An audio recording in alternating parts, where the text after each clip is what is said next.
God created us to know Him and love Him, and He gave us the capacity to know Him and love Him. This is why we can think about God and love God even though He is an infinite being.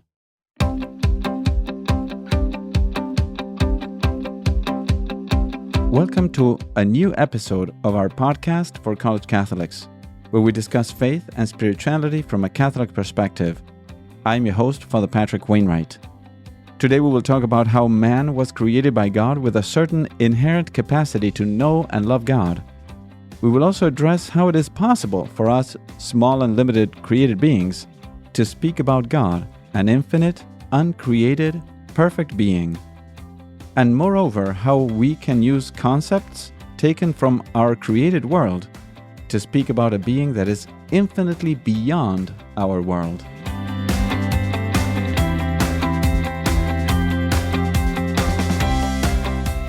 One of the greatest and well-known saints of the history of Christianity is Saint Augustine. Let me give you a brief summary of his life before I get to my main point. He was born in Tagaste in 354 and died in 430, being Bishop of Hippo in northern Africa. His mother was Saint Monica, a great saint as well, and an example of a trusting in prayer against all hope. St. Augustine was instructed in the basics of the faith when he was little and was inscribed as a catechumen. However, because of his father's poor example, he abandoned the practice of the faith and started out in a path of worldly success as an orator. The prayers and example of his mother, St. Monica, had a great influence on him. He started seeking for the truth, and that was a driving force in his life.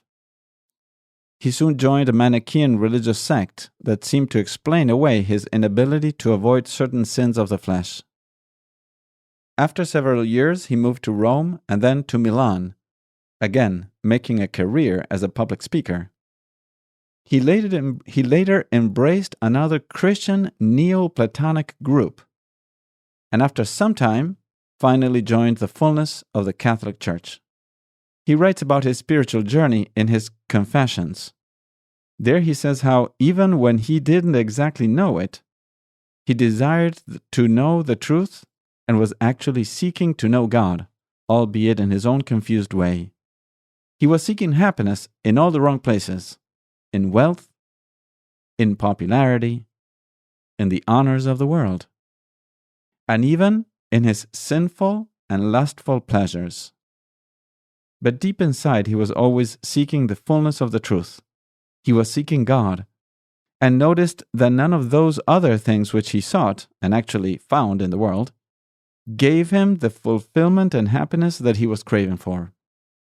Only when he found God did he realize that his heart was at peace. This is why he wrote in his Confessions, a book which I encourage you to read at some point in your life, that the constant desire to find fulfillment is placed by God in the heart of every man, because He created us for Himself.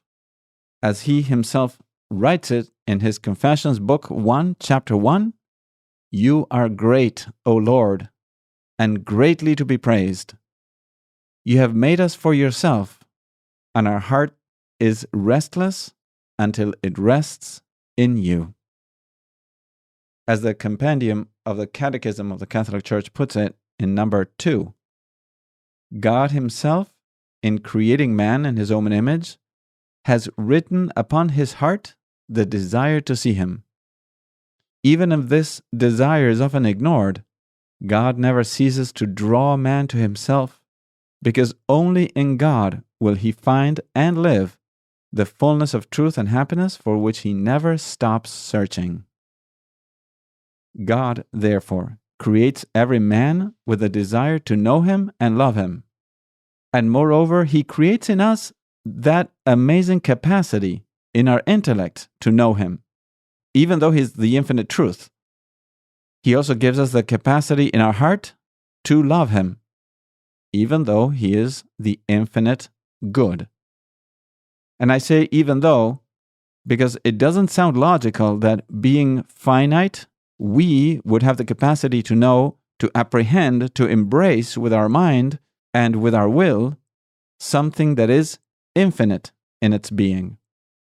So the question is, how is it possible that something created, limited, finite, could possibly know, love, and embrace something that is infinite? That is precisely the mystery in all this, that we have the capacity for God. Or as we say it in Latin, we are capax Dei, and this is a gift of God to every human being. Man is, therefore, capable of knowing and loving God. It is this capacity of knowing and loving God that gives every human being his most fundamental dignity. Let me repeat that. Man is, therefore, capable of knowing and loving God. And it is this capacity of knowing and loving God that gives every one of us, every human being, his most fundamental dignity.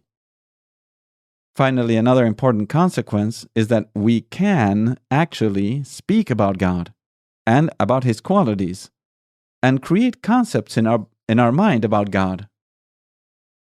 This might seem impossible in a certain sense because we, again, are finite and God is infinite. However, by taking ideas and concepts from the created world, a world that, of course, resembles God in many ways because it was created by God, we can express the being and the perfections that are in God. So, we have the possibility not only to think about God, but also to create concepts about God and to speak about God to all men and with all men. However, this capacity, of course, is limited, and therefore we must always remind ourselves that our knowledge and our language about God is limited as well. We can think about God only by taking creatures or created beings as our starting point, and we can only do it in accordance with our limited human ways of knowing and thinking. So God transcends all creatures. That is, He is above everything and above anything that is created. He is infinitely greater than everything else. God is, in a sense, the inexpressible, the incomprehensible, the invisible, the ungraspable, we could say. And therefore we should realize that our concepts about Him are limited, they are image-bound, and they are imperfect.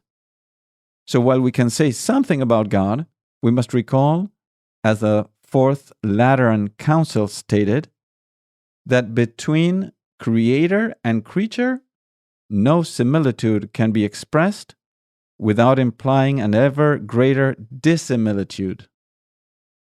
This is why St. Thomas Aquinas, who wrote so much about God, especially in his Summa Theologica, stated that concerning God, we cannot grasp what He is, but only what He is not, and how other beings stand in relation to Him. Moreover, there's a great example taken from his life. Let me give you, again, a brief bio about St. Thomas. He was born in 1225 and died in 1274. He was one of the greatest, if not the greatest, theologians in the history of the Catholic Church, and a great writer who was well known even in his time. He used to have several secretaries to help him write the different books he was working on, and he would write at the same time, dictating to one and then to the other and then to the other to give them time to write down what he was saying. One of those writings was the Summa Theologica, which he was close to finishing toward the end of his life. His main helper was Brother Reginald, who worked with him day in and day out. One day, the feast of St. Nicholas, December 6th, 1273, that is 1 year before he died, he celebrated Mass with great devotion, and he had a prolonged ecstasy during the Mass. After Mass, he could not stop weeping. When Brother Reginald, with the other attendants, came to continue working, St. Thomas thanked him, but said that he, for the moment, could not dictate anything. This situation continued for several days, Brother Reginald asked him many times what was going on and encouraged him to finish writing the Summa Theologica because there was very little left to do. But St. Thomas would only answer, "I can't." Finally, after several days of this situation, Brother Reginald asked him for the love of God to tell him why he could not continue working. To which St. Thomas answered, "After the things that God deigned to reveal to me on the feast of St. Nicholas, it seems to me that everything I wrote in my whole life is like straw, and that is why I cannot write anymore." This exemplifies what we were saying before. Even though the writings of St. Thomas are so profound, providing clarity and great concepts regarding God and the revealed truths, after he had a vision of God, he could not keep writing anything, feeling that everything he had written before was good as straw. So let me sum up everything that we said today. First of all, man is created by God and for God. Therefore, we, by the grace of God, are capax Dei. That is, we're able to know and love God. And we're able to think about God and create concepts about God and speak to others about God. But at the same time, we must remember that God is infinitely greater than all those ideas and concepts and words that we have. And therefore, it is more what we do not know about God than what we actually know.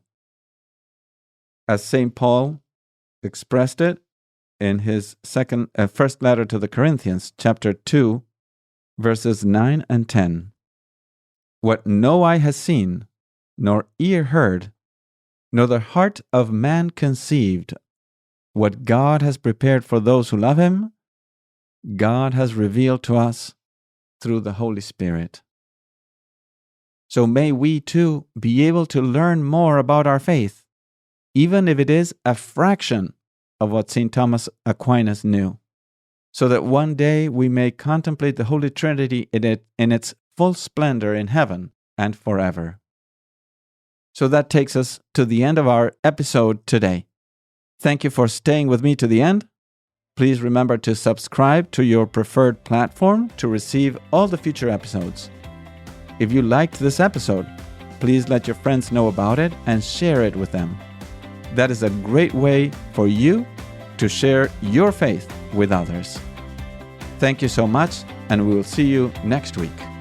May God bless your day.